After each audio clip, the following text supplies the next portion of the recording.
पे हो गया, अपलोड कर दी, मैसेज भी कर दी।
अच्छा जी, मेरी आवाज़ आ रही है आप लोगों को? ये चला रही है आवाज आपकी।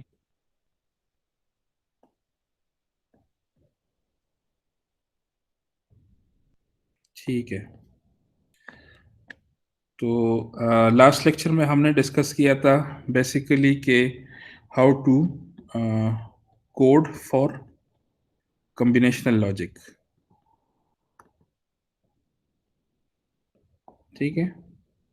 आज पर्टिकुलरली उसके सिंथेसिस से रिलेटेड कुछ डिटेल्स हैं कि सिंथेसिस के दौरान आपने किन चीज़ों को कंसिडर करना है। सही है। सो a synthesizable netlist can be described by three things. एक तो ये है कि आप गेट लेवल का कोड लिखें, दैट इज सिंथेसाइजेबल। सेकंड इज अगर आप डेटा फ्लो लेवल का कोड लिखें, दैट इज आल्सो सिंथेसाइजेबल। और थर्ड ये है कि it is a level sensitive cyclic behaviour, जिसका मतलब है ऑलवेज ब्लॉक। कि ऑलवेज ब्लॉक जो है, इससे भी आप सिंथेसाइजेबल कॉम्बिनेशनल लॉजिक जो है ये बना सकते हैं। तो यहाँ पे एग्जांपल्स हैं, जैसे फर्स्ट ये यहाँ पे गेट लेवल का एग्जांपल है। तो गेट लेवल पे जो भी सर्किट आप बनाते हैं, इट इज ऑलवेज सिंथेसाइजेबल। ठीक है, इस कोड में कोई मसला नहीं होता। यहाँ पे एक सर्किट है इस कोड के लिए। अगेन आई कंसिडर कि you know how to write the code for gate level circuit. और ये दूसरे पेज पे सेम सर्किट है but it is optimized by the synthesizer. तो जैसे मैंने आपको बताया था कि सिंथेसाइजर क्या करता है कि वो आपके सर्किट को ऑप्टिमाइज करता है। आप इसको समझ लें कि वो जैसे कैमैप मिनिमाइजेशन आप करते हैं उसी तरह ये करता है, बट जो इसका एल्गोरिथम है दैट इज मोर जो है it's more sophisticated in a sense कि it can optimize bigger circuits। ठीक है, तो वो जो synthesize रिजल्ट है वो इस स्लाइड पे है। ठीक है. So sometimes you can come across the situation कि सिंथेसाइजर आपके सर्किट को सिंप्लीफाई कर देगा और उसमें से कुछ सिग्नल जो हैं उसको गायब कर देगा, और आप चाहते हैं कि वो सिंथेसाइजर उसको ऑप्टिमाइज ना करें, then you have to put constraints. ठीक है. अगर आप चाहते हैं कि सिंथेसाइजर को ऑप्टिमाइजेशन से रोकें, तो then you have to put constraints. ठीक है. जैसे आपने लैब में यूसीएफ फाइल अभी पढ़ा होगा या पढ़ेंगे, यूजर कंस्ट्रेंट फाइल. तो फिर यूजर कंस्ट्रेंट फाइल में आपको बताना होगा सिंथेसाइजर को कि आप ऑप्टिमाइज ना करें. ठीक है. और ये पर्टिकुलरली उन केसेस में जहां पे आपने स्ट्रक्चर ऑफ सर्किट को प्रिजर्व करना हो. तो लाइव लेक्चर क्यों हो रहा है? ये माइक्स अपने ऑफ कर दें. क्वेश्चन हो तो फिर मुझसे एक बंदा पूछे. कोई क्वेश्चन है तो बताएं. ठीक है. तो दूसरा जो ऑप्शन था वो था कि a set of continuous assignment. तो फॉर एग्जांपल अगर ये लेफ्ट हैंड साइड पे सर्किट है, from the last lecture I assume के आप इसका कोड लिख सकते हैं. This code is always synthesizable. जो भी कोड आप डेटा फ्लो लेवल पे लिखते हैं using assign statement, that is always synthesizable. तो इसमें भी ज्यादा यानी सोचने की या कंफ्यूजन की जरूरत नहीं है. ठीक है. यहाँ पे एक और एग्जांपल है, अगेन डेटा फ्लो का एग्जांपल है कि जिसका पर्पस ये है कि आप जो डिसीजन एलिमेंट है, डिसीजन का जो सिग्नल है, उसमें लॉजिकल ऑपरेटर्स भी यूज कर सकते हैं. ठीक है. लॉजिकल और ऑपरेटर यहाँ पे यूज हुआ है और इसमें आप डिसीजन ले रहे हैं तीन चीजों पे कि सेलेक्ट भी वन हो और सिग अंडरस्कोर जी भी वन हो और सिग अंडरस्कोर मैक्स जो है ये 0.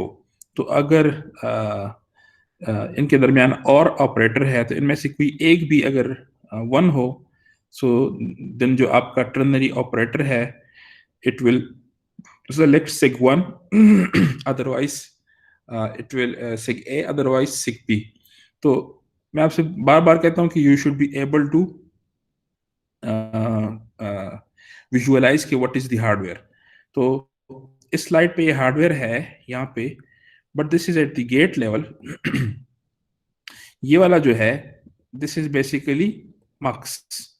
सो अगर मैं इसको गेट लेवल के बजाय जो स्टैंडर्ड सिंबल्स हैं वो यूज करके करूं तो यहाँ पे मेरे पास और गेट है. ठीक है. जो सेलेक्ट लाइन है इस पे और गेट है, इस पे सेलेक्ट, और दूसरा जो है वो है सिग अंडरस्कोर जी, और तीसरा जो है वो है सिग अंडरस्कोर मैक्स, लेकिन इस पे एक इन्वर्टर भी लगा हुआ है. ठीक है. तो this is the select line. फिर अगर ये सबका रिजल्ट अगर 0 है तो sig underscore b will be selected, otherwise sig underscore a will be selected. So you should be able to think of in terms of the hardware when you see a code, and in the reverse direction also कि जब भी आपको hardware नजर आए you should be able to visualize कि how to code it. The third one is cyclic behavior. So cyclic behavior का मतलब है basically procedural always block. Procedural always block. ठीक है. अब इसमें जो है थोड़ी सी एहतियात करनी पड़ेगी कि इसमें कुछ चीज़ों को आपने गौर से देखना है. अगर वो आप उस डिटेल को मिस करेंगे तो there can be some consequences. For example you should take care of कि जब भी आप चीज़ों को स्पेसिफाई करें तो they should be completely specified. For example अगर एफ है तो एफ का एल्स होना लाजमी है, अगर केस है तो केस में डिफॉल्ट लाजमी है, ठीक है। So incomplete specification should be avoided. आगे इसके एग्जांपल्स हैं। Unintended priority structure should be avoided. इसका क्या मतलब, इसका मतलब ये है कि जो इफ स्टेटमेंट है, अगर आप नेस्टेड इफ स्टेटमेंट यूज करेंगे तो उसमें जो फर्स्ट इफ स्टेटमेंट है उसकी प्रायोरिटी ज्यादा है, ठीक है। जो नेस्टिंग के अंदर के इफ स्टेटमेंट हैं उसकी प्रायोरिटी कम है। सो अगर आप इससे बात को जानते हैं और आप इसी तरह यूज करते हैं कि आपको प्रायोरिटी चाहिए तो फिर तो ठीक है, लेकिन अगर आप इसको सॉफ्टवेयर लैंग्वेज की तरह यूज करेंगे तो then the hardware will be totally different. Third one is के लॉजिकल डोंट केयर कंडीशंस, इनका आपने ख्याल रखना है, क्योंकि सिंथेसाइजर को जहां भी लॉजिकल डोंट केयर कंडीशन नजर आते हैं वो उसको ऑप्टिमाइज करते हैं, तो आपने इसको इंटेलिजेंटली जो है यूज करना है। सो यहाँ पे फर्स्ट एग्जांपल है कि आप एक 3x1 मक्स बनाना चाहते हैं, ठीक है। वैसे तो नॉर्मली 4x1 मक्स होता है, लेकिन लेट्स से कि आप 3x1 मक्स बनाना चाहते हैं। Again you need 2 select lines. Now you see के जो लाइन 1 है it is basically don't care. तो आप इसको कोड करने लग जाएं कि मॉड्यूल में भी मक्स 3x1 आगे इनपुट आउटपुट्स डिफाइन कर लें सारे, और आप इसको ऑलवेज ब्लॉक में अब कोड कर रहे हैं। सो यू से ऑलवेज एट ए और बी और सी और सेल, या ऑलवेज एट स्टार भी आप लिख सकते हैं, ठीक है। बिगिन तो केस, फिर केस में आपने सिर्फ 3 केसेस लिख लिए, 00, 01 और 10, एंड केस कर दिया। So what do you expect कि what is the hardware for this? जी अली, जी sir. What is the hardware for this? क्या आपके ख्याल में है ये जो कोड है जिसमें 3 केसेस को स्पेसिफाई किया गया है और 1 के लिए जो स्पेसिफिकेशन है वो छोड़ दी गई है और डिफॉल्ट भी नहीं है, what should be the synthesized hardware? Sir इसके लिए सर एक वीडियो है जीरो टुडे। सर मक्स पे मक्स। हाँ मक्स तो बनेगा, ठीक है, लेकिन मैंने कुछ और भी बताया था। सर मक्स के साथ आपने जनरेटर जब सर। इनकम्प्लीट स्पेसिफिकेशन हो तो मैंने बताया था कि जब भी, इस स्लाइड पे इसका आंसर है कि जब भी आप इनकम्प्लीटली स्पेसिफाई करते हैं चीजों को तो देयर इज अ चांस के वहां पे लैच बनेगा, सर ठीक है। तो जैसे जैसे इस फिगर में है, यू सी, इस फिगर में क्या है कि एक मक्स है जिसके आगे एक डी लैच बना हुआ है, और वो जो डी लैच है उसको देखो तो जो गेट सिग्नल है उस पे कौन सा पैटर्न है, उस पे 1 1 का पैटर्न है, जी सर सही है। बिल्कुल। मतलब नैंड गेट है, ठीक है। सो अगर नैंड गेट हो तो क्या होगा कि जी जो है it will be 0, which means कि latch will be in memory mode. तो 1 1 पैटर्न पे क्या होगा कि लैच ओल्ड वैल्यू को स्टोर करेगा या उसी को डिस्प्ले करेगा, ठीक है। जिसका मतलब ये है कि this is not the intended functionality. 1 1 पे तो उसको यानी क्या कहते हैं, सॉरी, इंटेंडेड तो हो सकती है क्योंकि डोंट केयर है तो उसका आंसर जो भी आए, लेकिन हार्डवेयर में मसला ये है कि हार्डवेयर में आपने एक्स्ट्रा चीजें लगा दी हैं। जितना भी ये ग्रीन वाला पोर्शन नजर आ रहा है ये एक्स्ट्रा लॉजिक है, और ये लॉजिक जो है ये ज्यादा है कि आपने एक लैच और एक नैंड गेट एक्स्ट्रा लगा दिए। हालांकि अगर आप इंटेलिजेंटली इस कंडीशन को यूज करते तो इसको जो मक्स है इसकी सिंप्लीफिकेशन में भी यूज किया जा सकता था।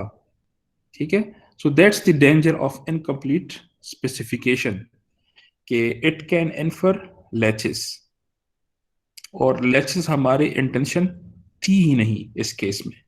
We are just implementing a combinational logic. तो आप कॉम्बिनेशनल लॉजिक बनाने बैठे लेकिन आपने बीच में सीक्वेंशियल लॉजिक भी बना दिया।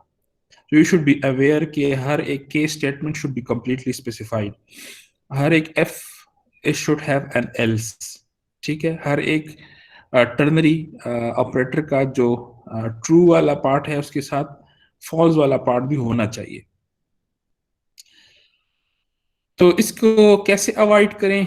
यहाँ पे दो तरीके हैं कि एक तो आप इस तरीके से कोड लिखें कि केस से पहले आप लिख दें out is equal to 1 bit x, जिसका मतलब है कि आपने एक सिंथेसाइजर को बता दिया कि बाय डिफॉल्ट आउट जो है it's 1 bit x।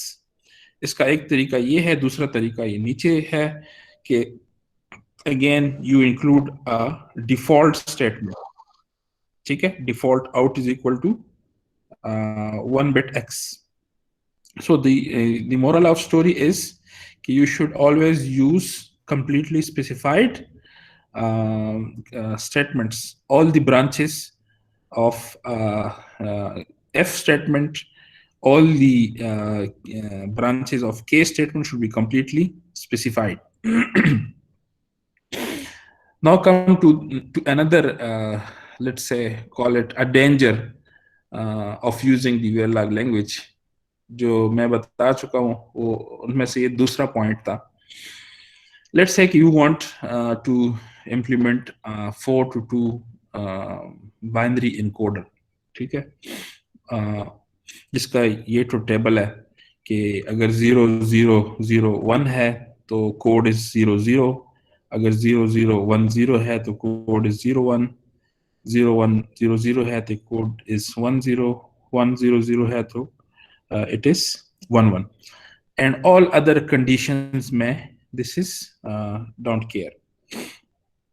So you start by writing the code। आप कहते हैं कि encoder I is the code that is 4 bit। ठीक है,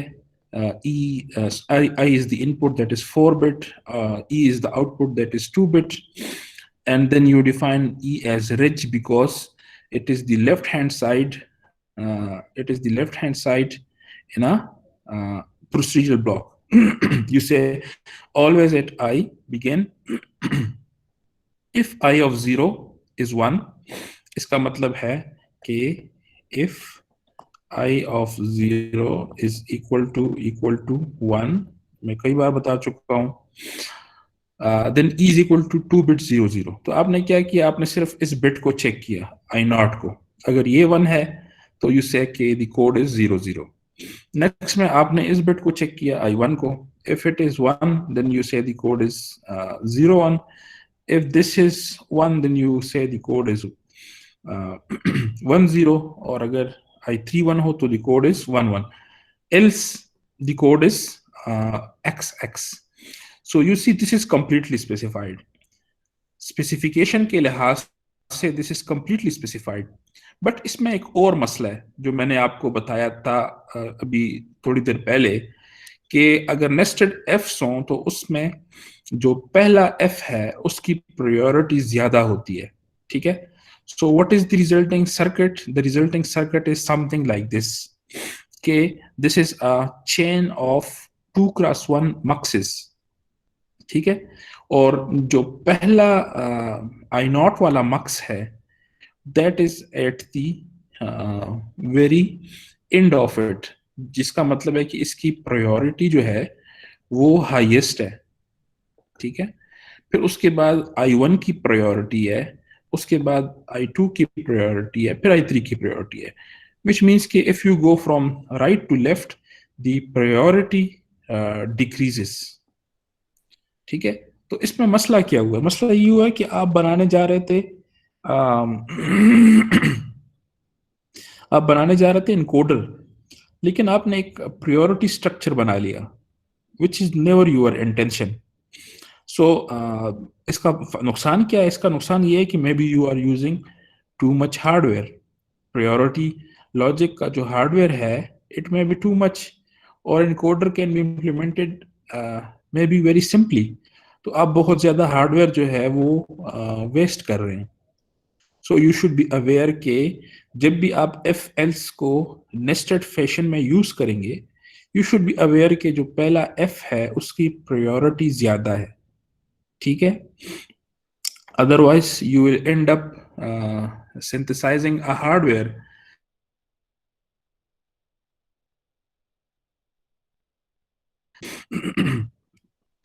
अच्छा, अब नेक्स्ट स्लाइड पे जो एक्चुअल कोड है वो है, यानी जिस तरह आपको कोड लिखना चाहिए वो ये है कि आप इसको पैरेलल में डिकोड करते हैं। नेस्टेड एफ के साथ आप फिर एक बिट पे कंडीशन नहीं लगाते, आप 4 बिट्स को पैरेलल में चेक करते हैं। तो you say if I is equal to 4 bit 0001, ठीक है? इस तरह ये जो स्टाइल ऑफ राइटिंग है, इससे सिंथेसाइजर जो है वो समझ जाएगा कि आप जो है वो प्रायोरिटी स्ट्रक्चर नहीं बनाना चाहते, क्योंकि आपने सारे बिट्स को साइमल्टेनियसली पैरेलल में डिकोड किया है, ठीक है? So the synthesizer will be able to understand कि आप जो है इनमें किसी किस्म का प्रायोरिटी नहीं चाहते। इस किस्म के कोड का जो हार्डवेयर है यू सी उसमें सिर्फ 2 गेट्स हैं, ठीक है? ऑन द अदर साइड जो पिछले स्लाइड पे हार्डवेयर था उसमें 2x1 के 4 मक्सेस हैं, which is a huge wastage of resources, ठीक है?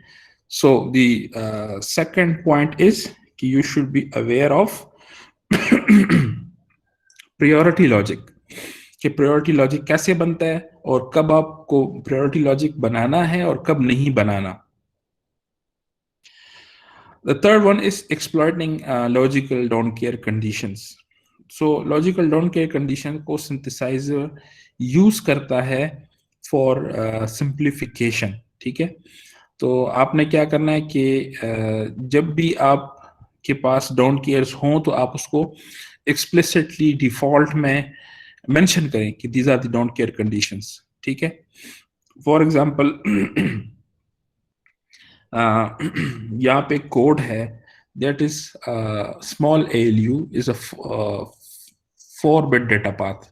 एक ऐसा ALU है जिसके इनपुट्स जो हैं वो 4 बिट के हैं और जिसका ऑपकोड है वो 3 बिट का है। तो you see input opcode 2 down to 0, input data 3 down to 0, data A data B, input enable output ALU, फिर rich ALU 3 down to 0 because it is assigned in a procedural always block।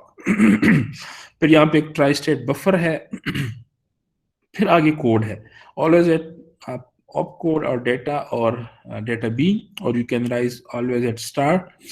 तो जब भी op code 001 हो, LU क्या कर रहा है? LU और कर रहा है, डेटा ए और डेटा बी के दरमियान लॉजिकल और कर रहा है। when it is 01 तो XOR कर रहा है, when it is 110 वो क्या कर रहा है? इन्वर्ट कर रहा है। एंड बाय डिफॉल्ट LU क्या कर रहा है? By default LU 4 bit 0 assign कर रहा है, ठीक है? तो अगर आपने इसको सिंथेसाइज किया, ठीक है, इसमें क्या क्या हमने किया कि डिफॉल्ट में हमने इसको 0 कर दिया, X नहीं किया, तो दिस इज कॉल्ड कंस्ट्रेंट, ठीक है? हमने इसकी सिंथेसिस को कंस्ट्रेंट कर दिया, तो उससे ये हार्डवेयर बनेगा, ठीक है? LU आउट, ठीक है, ये वाला हार्डवेयर बनेगा। लेकिन जब आप उसमें X यूज करेंगे, ठीक है, जब ये वाला यूज करेंगे X, तो उससे ये वाला हार्डवेयर बनेगा, ठीक है? देन यू सी कि ये वाला जो हार्डवेयर है राइट हैंड साइड पे, ये लेफ्ट हैंड साइड पे जो हार्डवेयर है इससे सिंपल है, ठीक है? बिकॉज आपने सिंथेसाइजर को मौका दिया कि वो एक्स को यूज करे फॉर सिंप्लीफिकेशन। तो ये बात आपने याद रखनी है कि डिफॉल्ट में 0 और 1 की बजाय आप x डालें, ताकि सिंथेसाइजर को मौका मिले कि वो आपके कोड को ऑप्टिमाइज करे। अच्छा, फिर ये है कि सर जी सर ये 1 किस कंडीशन में डालेंगे अगर हम डालें तो? सॉरी, सर ये 1 किस कंडीशन में डालेंगे सिंथेसाइजर में जो हमने डिफॉल्ट में लिखा है? नहीं, डिफॉल्ट में कभी भी आपने नहीं डालना 0 और 1। डिफॉल्ट में आप x डालें। यही तो मैं कह रहा हूं कि अगर आप 0 या 1 डालेंगे तो उसका हार्डवेयर कॉम्प्लेक्स होगा। जब हमने 0 डाला था उसका हार्डवेयर ये है, और जब हमने ठीक है। x डाला था डिफॉल्ट में उसका हार्डवेयर ये है। अब यू सी कि इसमें ये वाला मक्स नहीं है, ये मक्स यहाँ पे नहीं है। सिमिलरली ये जो नैंड गेट है ये भी नहीं है, सिंप्लीफाइड है ये। सिंप्लीफाइड है। तो आपने कभी भी इसमें 0 और 1 को यूज नहीं करना, आपने x यहाँ पे डालना है, ताकि सिंथेसाइजर को आप ये मौका दें कि अगर ऑप्टिमाइज कर सके वो तो वो करे। ठीक है, अगर अगर गोल आपका ऑप्टिमाइजेशन हो तब, जैसे मैंने बता दिया, समटाइम्स आपका गोल होता है कि जो आपका सर्किट का इंटेंडेड स्ट्रक्चर हो वो चेंज ना हो। अगर ये आपका गोल हो तो फिर आपने सिंथेसाइजर को रोकना है, और वो रोकते कैसे हैं, वो यूसीएफ फाइल में रोकते हैं। लेकिन लेट्स है कि इस कोर्स में हम इस पे नहीं जाते, लेकिन you should keep it in mind कि जब आपको सिंथेसाइजर को रोकना हो तो फिर आप सिंथेसाइजर को यूसीएफ फाइल में बताते हैं, उसके अपने कंस्ट्रेंट्स हैं कि आप जो है इस सर्किट को बिल्कुल भी ना छेड़ो, आप उसे कहते हैं डाउन टच। ठीक है, तो वो फिर आपके सर्किट के स्ट्रक्चर को नहीं छेड़ता। ठीक है, लेकिन वो बेसिकली तब की बात है जब आपको पता हो कि मेरा सर्किट का स्ट्रक्चर जो है ये प्रिजर्व करना बहुत जरूरी है। अगर सिर्फ आपको फंक्शनैलिटी से मतलब हो तो वो अगर सिंप्लीफाई कर भी दे ऑप्टिमाइजर तो उससे फर्क नहीं पड़ता, बल्कि फायदा होता है कि आपके नंबर ऑफ लुकअप टेबल जो हैं ये कम हो जाते हैं। ठीक है,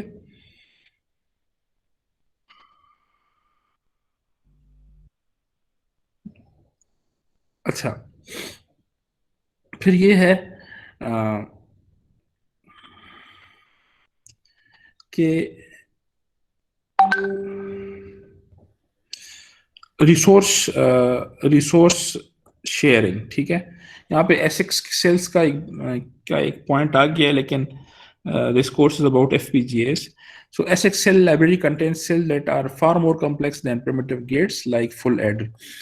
कहने का मतलब क्या है कि जो आपकी अगर एसिक पे आप मैप कर रहे हो तो सेल लाइब्रेरी जो है उसमें सिर्फ गेट्स नहीं होते, बल्कि उसमें बड़े ब्लॉक्स भी हो सकते हैं, जैसे एक फुल एडर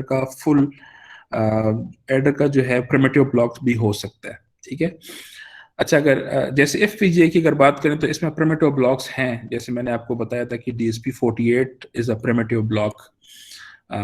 इवन के block RAM is also a primitive block जिसको आप यूज कर सकते हैं इन अ मॉड्यूलर वे।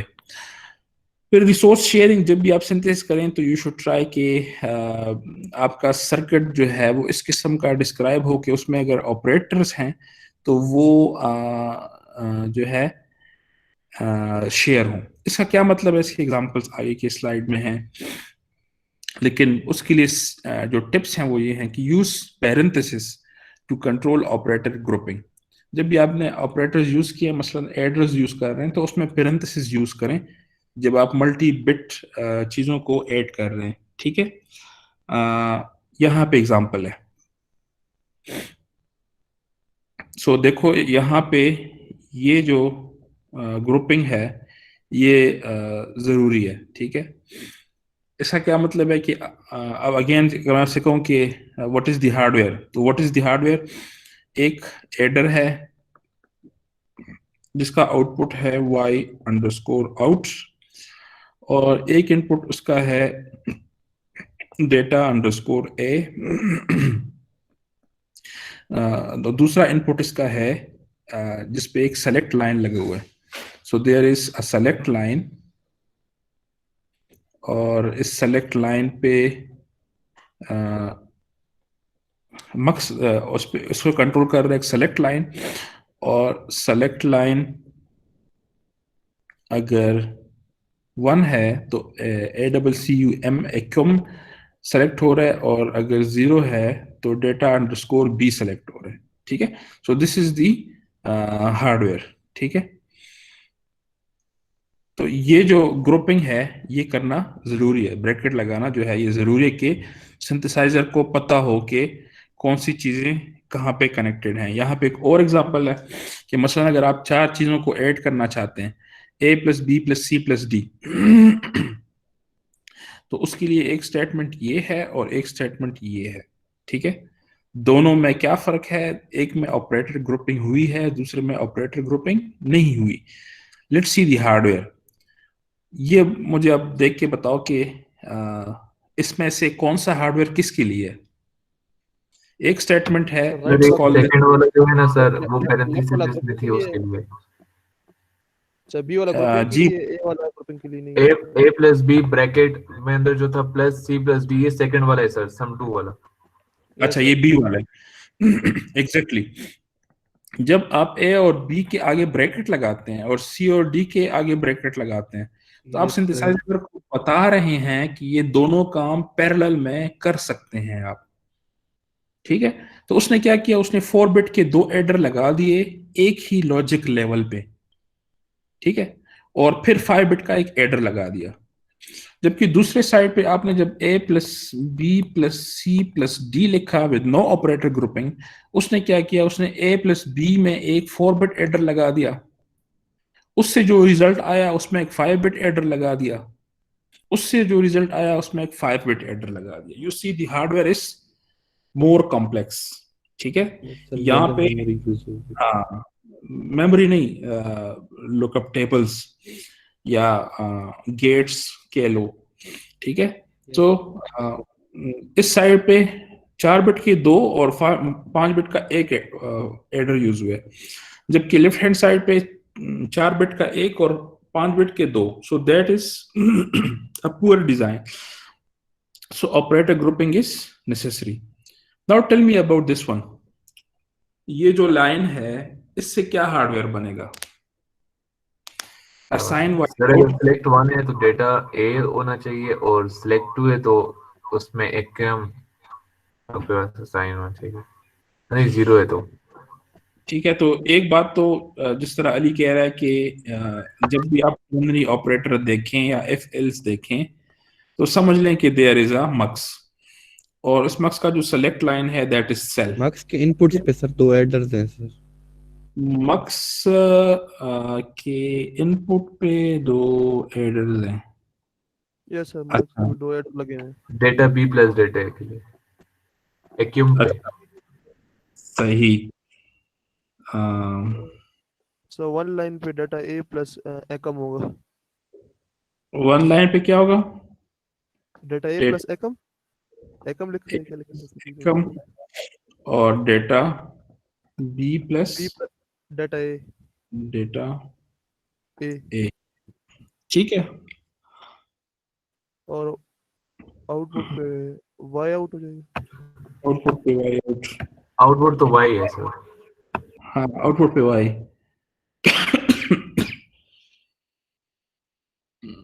अच्छा, बस यही है? क्या इससे बेहतर मैं कर सकता हूँ? यस सर, आप ये वन आगे के एक पीछे सिर्फ एडर नहीं लगा होगा सकते सर। हम्म? हैं। जहाँ पे हमने डाटा ए प्लस एकम लिखे, यहाँ पे हम एक एडर लगा सकते हैं ना, जिसमें डाटा ए और एकम दोनों ऐड हो रहे हैं। तो एडर तो मैंने ये लगा दिया ना, प्लस, ये प्लस हो गया ना, प्लस के साथ मैंने रिप्रेजेंट कर दिया। ठीक है, मैंने मतलब ब्लॉक हार्डवेयर मैंने बनाया, सिंबल से। लेकिन मैं ये कह रहा हूँ क्या इससे बेहतर हो सकता है? लेट्स से, कहने का मेरा मतलब है क्या 2 एड्रेस, यहाँ पे 2 एड्रेस यूज हुए, क्या एक ही एड्रेस से ये काम हो सकता है?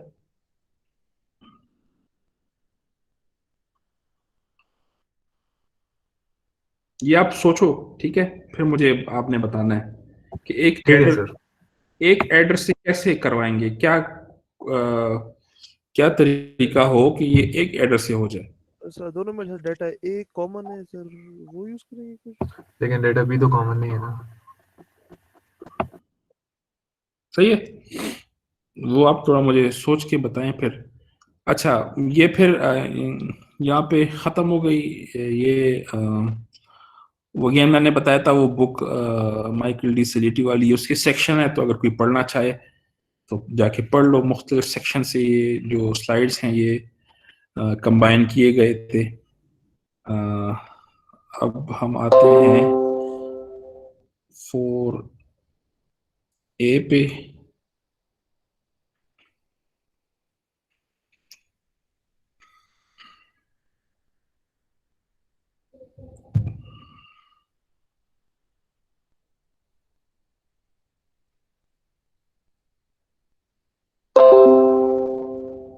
अच्छा जी, ये वाला जो लेक्चर है ये एग्जैक्टली वीएलएसआई कोर्स का लेक्चर है, ठीक है।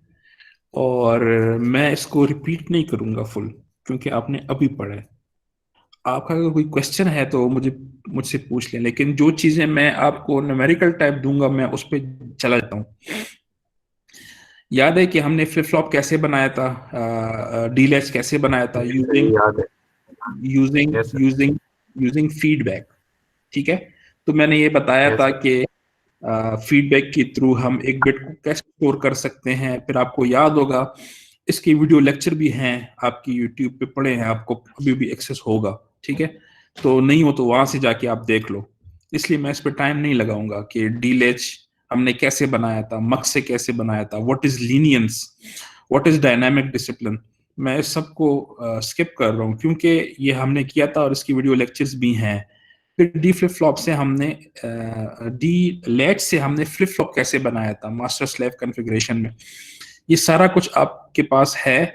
और फिर जो मैं जिस चीज पे फोकस करूंगा कि ये टाइमिंग के स्पेसिफिकेशन को आप कैसे यूज करते हैं, टीपीडी, टीसीडी, टी सेटअप और टी होल्ड, ठीक है। तो याद है कि अगर हम सिंगल क्लॉक सिंक्रोनस डिसिप्लिन को फॉलो करें, जिसका मतलब है कि पूरे सिस्टम में एक ही क्लॉक हो, ठीक है, जैसे यहाँ पे है कॉम्बिनेशनल लॉक लॉजिक, और फिर हर एक रजिस्टर में जो क्लॉक फीड हुई यस सर। है वो एक ही क्लॉक। तो इसके लिए हमने कहा था कि दो मेन इक्वेशंस हैं एक ये वाली इक्वेशन, ठीक है, नहीं सॉरी, वो और नेक्स्ट दूसरी स्लाइड पे शायद है। दोनों ही सर। किधर है वो क्लॉक वाली इक्वेशन, किधर है? हाँ हाँ, ये एक इक्वेशन ये है और एक इक्वेशन ये है, ठीक है। तो मैं इनको रीराइट कर लेता हूँ ताकि आपको याद आ जाए, क्योंकि हमने इसको थोड़ा सा रीराइट किया था। So T clock should be greater than और equal to TPD R1 plus TPD combinational logic plus T setup, sir. ठीक है। तो ये इक्वेशन थी जिससे हम किसी भी सर्किट की वो निकालते हैं, मैक्सिमम फ्रीक्वेंसी निकालते हैं या मिनिमम टाइम पीरियड फ्रीक्वेंसी निकालते सर। हैं। सॉरी मैं जी, रिपीट कर रहा था, मैं फ्रीक्वेंसी बोल रहा था, आपने बोल दिया। अच्छा ठीक है। फिर दूसरा ये है कि टी होल्ड जो है इट शुड बी क्या था, T hold is less than DCD of 1 sir. T hold is less than TCD R1 plus TCD DCD R2। Logic combinational logic, TCD of combinational logic. जी जी। ये दो equation थे, ठीक है। अगेन अगर याद हो तो ये एग्जैक्टली यही जो प्रॉब्लम है ये हमने सॉल्व की थी। इसमें क्या क्वेश्चन है, क्वेश्चन ये है कि ये आपके पास आर रजिस्टर लगा हुआ है, उसके आगे एक कॉम्बिनेशनल लॉजिक लगा हुआ है। आर के जितनी भी स्पेसिफिकेशन है, यानी टीसीडी है, टीपीडी है, टी सेटअप है, टी होल्ड है, वो सारा कुछ गिवन है। तो द क्वेश्चन इज के what is the TCD of combinational logic. तो अगेन इसमें TCD of combinational logic question है, तो आप फॉर्मूले लगा के वो निकाल सकते हैं। जैसे जैसे ये वाला फॉर्मूला लगाए कि क्लॉक के लिए क्या होगा, टीपीडी ऑफ R1। तो टीपीडी ऑफ R1 क्या है, TPD of R1 is 3 plus TPD of CL which is 5 plus T setup of R1, क्योंकि ये फीडबैक है तो 2। तो इसका मतलब है कि इनको ऐड करें से 10 आता है। So your clock period should be greater then 10। Similarly अगर आप वो दूसरा फॉर्मूला लगाते हैं, so you can find this one, जो है कि TCD of L plus TCD of R should be greater than 1 आता है T R. So TCD 3 of sorry plus TCD of R is 1 is greater than T hold, जो कि 2 है। So TCD of so 1 जो है it is greater than 1। ठीक है, so इससे आप गो थ्रू कर लें। ये वाला एग्जांपल ये मैंने आपको शायद मिड टर्म में दिया था कि कब दिया था, क्विज में दिया था। सर असाइनमेंट में दिया था सर, असाइनमेंट में दिया था। तो अच्छा जी, सो अगेन ट्राई के टी क्लॉक कैसे कैलकुलेट करते हैं, और जो दूसरा फॉर्मूला है टी होल्ड वाला, वो होल्ड करता है कि नहीं। ये जो दूसरा फॉर्मूला है इसके बारे में मैंने बताया था कि अगर ये होल्ड ना करे तो उसका नुकसान क्या होगा। उसका नुकसान ये होगा कि आपका सर्किट किसी भी फ्रीक्वेंसी पे काम नहीं करेगा। याद है, ये भी शॉर्ट क्वेश्चन मैंने पूछा था कि when will your circuit work for any frequency. तो उसका आंसर ये था कि पहले आपने ये चेक करना है कि ये टी होल्ड का जो फॉर्मूला है ये होल्ड करता है कि नहीं करता। अगर नहीं करता तो it will fail for any frequency. मुझे अब एग्जैक्टली तो याद नहीं है कि कौन सा प्रोसेसर था, लेकिन शायद शुरू शुरू के दिनों में इंटेल ने एक ऐसा प्रोसेसर बनाया था जो इस टी होल्ड वाले फॉर्मूले को फेल कर रहा था। ठीक है, और फिर बहुत ज़्यादा डिबगिंग और सबके बाद जो है वो इस नतीजे में पहुंचे कि ये प्रॉब्लम है। ठीक है, तो this is a very serious problem कि अगर आपका टी होल्ड की जो टाइमिंग है ये फेल हो तो the whole system will not work for any frequency. वो कभी काम करेंगे कभी नहीं करेंगे, यानी कभी वो मेटास्टेबल होगा कभी क्या होगा, लेकिन टाइमिंग फेलियर्स की वजह से आपका सर्किट अनप्रिडिक्टेबल होगा। ठीक है, and that's what I mean कि वो सर्किट काम नहीं करेगा, क्योंकि digital circuit should be predictable. अगर वो अनप्रिडिक्टेबल है तो इसका मतलब है कि वो काम ही नहीं कर रहा। ठीक है, so this is the end of this one. इस पे आप देखो मैंने जो है ना आपके साथ क्या किया है कि सिर्फ ऊपर से मैंने आप गुजारा है, और क्योंकि ये हमने कवर किया था इसलिए मैं इसके डिटेल में नहीं गया। लेकिन आप इसको ये ना समझ लेना कि मैं इसके बारे में पूछूंगा नहीं। ठीक है, मैं ज़रूर पूछूंगा। ठीक है, तो आप जाके वो वाले जो VLSI के लेक्चर्स हैं, वीडियो लेक्चर्स, वो दोबारा पढ़ लो। अगर आपको कोई क्वेश्चन है तो फिर मुझसे पूछ लो। सही है। Yes sir. फिर उसके बाद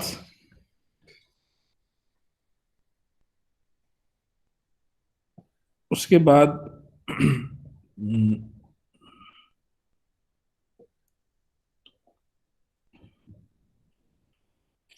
उसके बाद है सिंथेसिस ऑफ सीक्वेंशियल लॉजिक।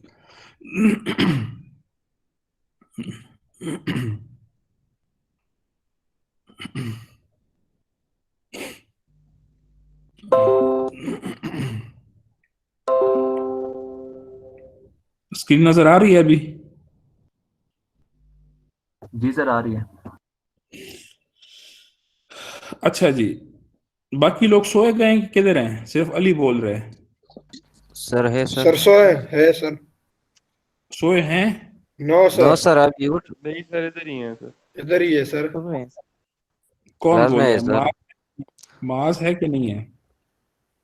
माज। माँ सर पता नहीं। माज ऑनलाइन होके सो गया है। तो ये सर। और अच्छा, ठीक है। सो अब आते हैं कि सीक्वेंशियल लॉजिक के लिए कैसे कोड करते हैं। ठीक है, सो वहां पे जो ऑलवेज ब्लॉक था, दैट वाज लेवल सेंसिटिव। यहाँ पे जो ऑलवेज ब्लॉक है दैट इज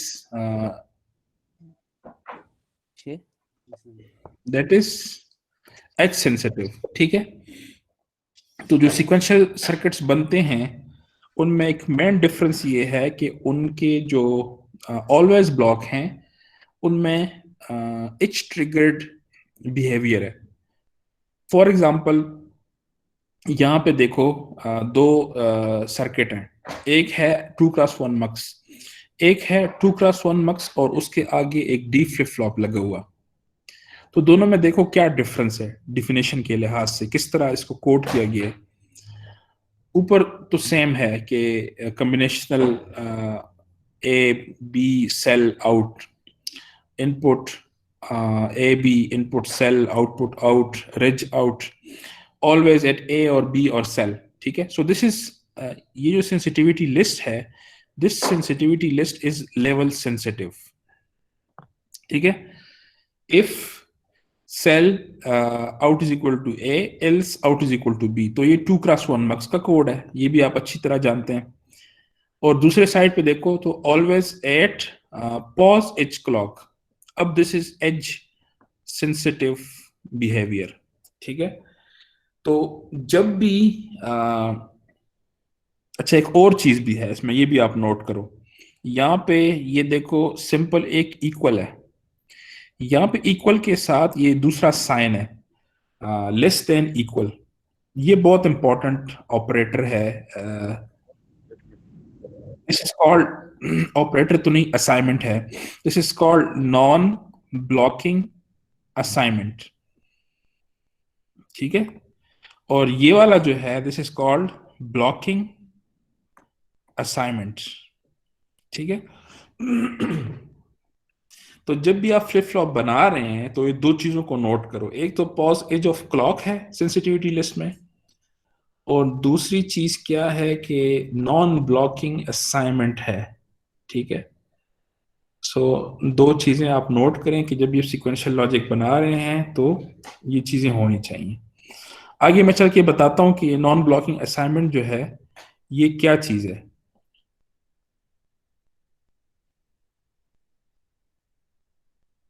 सो यहाँ पे है the importance of sensitivity list. Sensitivity list जो है ये पूरे सर्किट के सिंथेसिस के बिहेवियर को डिटरमिन करता है। जैसे मैंने बता दिया कि अगर आप उधर लेवल सेंसिटिव बिहेवियर यूज करें तो कॉम्बिनेशनल लॉजिक बनेगा, अगर एज सेंसिटिव बिहेवियर यूज करें तो सीक्वेंशियल लॉजिक बनेगा। So it is very important. एक और एस्पेक्ट जिससे ये इंपॉर्टेंट है कि अगर आप फ्लिप फ्लॉप बना रहे हैं तो फ्लिप फ्लॉप में आपने सुना होगा कि सिंक्रोनस या एसिंक्रोनस रीसेट या क्लियर होते हैं। ठीक है, क्या किसी को पता है क्या चीज है सिंक्रोनस और एसिंक्रोनस? सर, ये जब आपने हमें बताया था कि वो एक यूजर अगर बटन के ऊपर हाथ रखता है ना, तो वो नैनो सेकंड या उस टाइम के अंदर वो नहीं कर सकता था, जिसके बाद हम उसके अंदर रजिस्टर्स लगाते थे और उसको सिंक्रोनस बनाते थे। ये चीज आपने एक बताई थी हमें। हाँ यार, सिंपल ठीक है, वो लेवल मुझे तो समझ आ गई है, लेकिन कोई और आपसे पूछेगा तो आप उसको इस तरह बताएंगे तो उसको समझ नहीं आएगी। तो सिंपल सिंपल करके बताओ।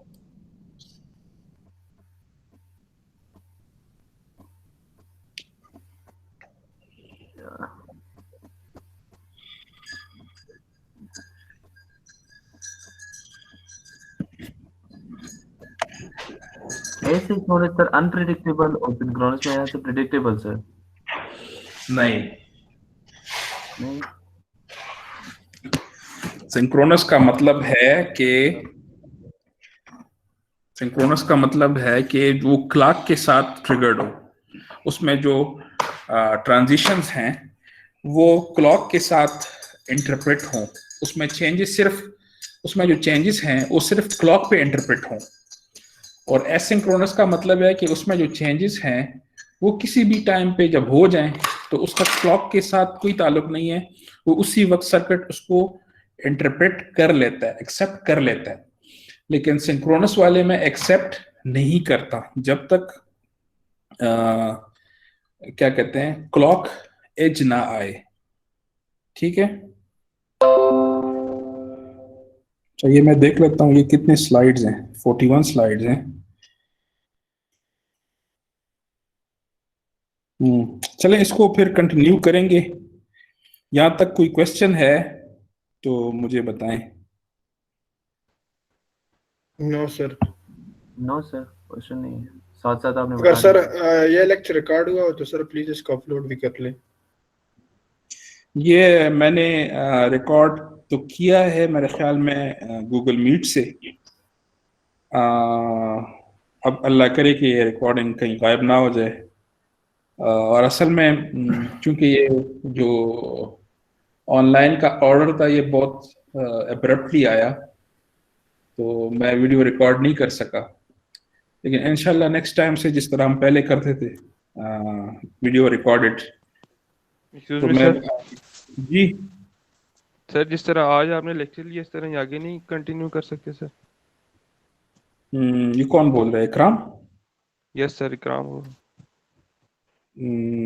तो इस पे तो मेरे ख्याल में लास्ट सेमेस्टर भी सर काफी वो है सर, लेकिन सर अगर इस्तीफा तो नहीं इसमें मानेंगे सर, इसमें अगर आपको इस्तीफा इस्तीफा मान जाए तो सर। उस दफा मैं नहीं माना था कि आप लोग नहीं माने थे, वोटिंग तो आपने की थी। सर वो ठीक है सर, कहने का मतलब इस्तीफा हमारी नहीं मानेगी तो इस्तीफा सर अगर हमारी मान ले तो सर, क्योंकि सर उसमें इतनी लर्निंग नहीं हुई जितनी आज सर मैंने बैठ के देख लिया। कुछ ना कुछ बंदा पढ़ लेते हैं सर उसमें वीडियोस कभी देखनी होती हैं कभी नहीं, कभी किस तरह से, अच्छा, वो फिर ये आप बर्डन ज्यादा होता रहता है सर। ये वाला तो मुझे भी बड़ा आसान है, इस वाले में तो यस मसला सर, नहीं। ये इजी है सर। इसमें आप जिस तरह आपने अभी रिकॉर्डिंग किया बस इस तरह अगर जिसको चाहिए तो वो बाद में साथ अपलोड कर लें, वो इजी है सर। इसमें सिर्फ एक इशू है कि लेट से अगर मैं जो इंटरनेट है वो मेरा लेट से इतना तगड़ा ना हो, फिर क्या होगा? सर सबके सारे ही टीचर्स ऐसे और करते हैं सर। इससे ये है ये ना सर कहना कि कोई ना चाहिए कोई सर अगर सर, वीडियो रैंडमली किसी वक्त ना भी देखी हो तो ना। माइक ऑन होता है बीच में, वो नॉइस क्रिएट हो जाती है। हम्म सर एक बात है सर, हम वीडियो दोबारा भी देख सकते हैं सर, लेकिन अगर आपके लेक्चर इस तरह लाइव लेंगे ना सर तो हमारे लिए प्रॉब्लम ये है कि कुछ ऐसे इलाके जहाँ पर इंटरनेट और लाइट का बहुत इशू है सर, तो फिर जी सर। लाइव लेक्चर लेना काफी मुश्किल होता है सर। हम्म तो सर और लाइव सही सर जो है। हम आज रिकॉर्ड कर रहे हैं वही अपलोड कर दें तो सर वही देख लेंगे, फिर सेपरेट रिकॉर्ड करने हाँ, की कोई आप जरूरत ये तो नहीं ये है। देख लो। और नेक्स्ट टाइम जो इकराम बात कर रहा है, पता नहीं मुझे ये कहता है कि इसकी समझ ज्यादा आती है, वो रिकॉर्ड की समझ नहीं आती। मुझे तो क्या कह सकता हूँ। चलें देखेंगे, कोई मिक्स कर लेंगे, कुछ कर लेंगे। वो क्वेश्चन आंसर सेशन इसीलिए होता है कि आप वीडियो देखें और क्वेश्चन आंसर सेशन में पार्टिसिपेट करें। लेकिन मसला ये है कि आप लोग भी बड़े मसरूफ लोग हैं, तो क्वेश्चन आंसर सेशन में दोबारा आना आप लोगों को नागवारा होता है। अ, चलें देखेंगे इंशाल्लाह। ठीक है। ठीक है सर। ठीक है सर। ठीक है ओके सर। सर। ओके ठीक है सर, ओके, अल्लाह हाफिज़, अल्लाह आप हाफिज़। अल्लाह हाफिज, अल्लाह हाफिज। अटेंडेंस लग गई। जी अजहर। अटेंडेंस लग गई। Hello sir. जी जी जी, हो गई है। Sir attendance okay. लग गई। जी जी, हो गई है। सर वो आपने जो अभी बोला है कि वो सिंगल एड्रेस किस तरह करते हैं वो सर मैंने किया है, दिखा दो। हाँ, वो फिर नेक्स्ट टाइम बता देना। ठीक है। ठीक है सर। ओके।